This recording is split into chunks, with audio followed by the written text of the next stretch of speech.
280美金嘅小賬戶挑戰，依家成功嚟到咗40萬美金啦，盈利已經喺第三方美股收益驗證平台 Kinvo 上面認證咗，收益率咧係達到咗14萬%。咁 Kinvo 咧同我做嘅採訪咧已經出咗啦，呢度係我哋當日傾咗嘅題材，呢啲題材咧我都會單獨再出片嚟詳細講一下嘅，所以如果唔想聽我講英文嘅話咧，就可以再等一等先。咁我哋嚟睇一下從上一段片之後發生咗啲咩事，個賬戶係點樣由30萬變咗做40萬美金。條片後面亦都會有一個5分鐘賺咗12000蚊美金嘅實戰片段，有興趣嘅話咧可以睇下。咁話咁快咧，呢個挑戰已經進行到第4個月啦。上條片咧講到佢上個月跌翻去16萬之後，呢個月終於等到市場 hit 翻啲，有一個好嘅機會。咁我1星期咧就賺咗14萬，賬戶上到去30萬美金。咁我哋依家嚟睇一下我點樣再用多2星期再賺10萬。喺呢個月完結嘅時候咧，賬戶上到嚟40萬美金。咁經過咗呢個好多暴漲股升咗成幾千%嘅一個禮拜之後咧，市場嘅餘溫咧都仲係喺度嘅。雖然冇之前一個禮拜咁誇張，但亦都咧仲有好多嘅細盤股係有唔錯嘅機會嘅。例如 TURB 升咗600幾%，由3蚊升到去20蚊。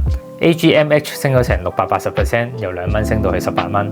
咁呢一啲股咧都為我帶嚟咗好多機會。咁我哋依家就嚟睇一下我點樣喺 TURB 上面用咗5分鐘賺咗12000蚊美金。咁我哋嚟睇下 TURB 嘅 chart， 睇下佢當日有啲咩機會。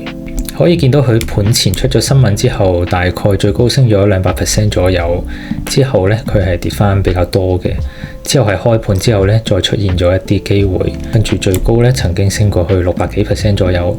咁我主要 trade 嘅地方咧就係啱出新聞嘅時候，同埋呢個第一波嘅突破。因為開盤之後咧，呢度反而錯過咗比較多嘅機會，我反而係喺呢個位再揾到一個機會去買呢邊嘅突破。咁當然呢隻股借股係比較貴嘅，所以我全部都係做 long， 冇做任何 short 嘅。亦都可以見到佢當日啲量係非常之多嘅，呢邊左右係每1分鐘有成200萬股成交量嘅。咁當我哋見到呢種成交量又高波動又大嘅股呢，咁一般就係我哋 day trader 想揾嘅股。咁我哋嚟睇下呢兩個 trade。咁下一個我哋嚟睇嘅 trade 就係11點半左右嘅，咁開盤已經過咗2個鐘啦。當時盈利係16000蚊美金左右。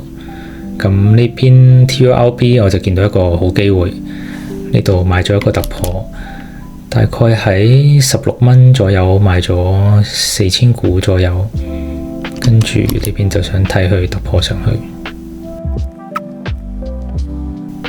咁呢邊喺高位就加咗啲啦，跟住諗住下一個突破呢就會再賣出。